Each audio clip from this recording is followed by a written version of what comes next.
નીટનું paper link કરનાર mastermind બીજું કોઈ નહીં પણ એક કેમિસ્ટ્રીના ટીચર જ છે.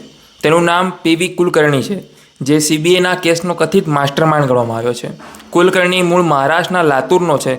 પુણેમાં કેમિસ્ટ્રી ટીચર તરીકે કામ કરે છે. અહેવાલ અનુસાર તે એનટીએ પરીક્ષા પ્રક્રિયા સાથે જોડાયેલો હતો. આ જ કારણ છે કે તે પેપર સુધી પહોંચી શક્યો. સીબીઆઈનો આરોપ છે કે તે કુલકર્ણી એપ્રિલના છેલ્લા અઠવાડિયામાં પુણેમાં તેના ઘરે ખાસ ક્લાસીસ રાખવામાં આવ્યા હતા અને આ ક્લાસીસમાં વિદ્યાર્થીઓને વાસ્તવિક જરૂરિયાતના પ્રશ્નો અને સાચા જવાબ લખી આપવામાં. વિદ્યાર્થીઓએ આ પ્રશ્નો તેમની નોટબુકમાં લખ્યા અને જ્યારે સીબીઆઈની રેડ પડી ત્યારે ઘણા બધા પ્રશ્નો તેની અંદર મેચ હતા. આ નેટવર્કમાં મનીષા વાઘમારેની ભૂમિકા પણ મહત્વની છે. તેણીએ વિદ્યાર્થીઓને ગોઠવ્યા હતા. તેમની પાસેથી લાખો રૂપિયા લઈને કુલકર્ણી સાથે પરિચય કરાવ્યો. મનીષાની 14 મે 2026ના રોજ ધરપકડ કરવામાં આવી હતી અને કુલકર્ણીની 15 મે 2026ના રોજ પુણેમાં પૂછપરછ બાદ ધરપકડ કરવામાં આવી હતી. તાજેતરની ધરપકડ અનુસાર સીબીઆઈ અત્યાર સુધીમાં જયપુર, ગુરુગ્રામ, નાસિક, પુણે અને અહેલનગરમાંથી કુલ 8 આરોપીઓની ધરપકડ કરવામાં આવી છે.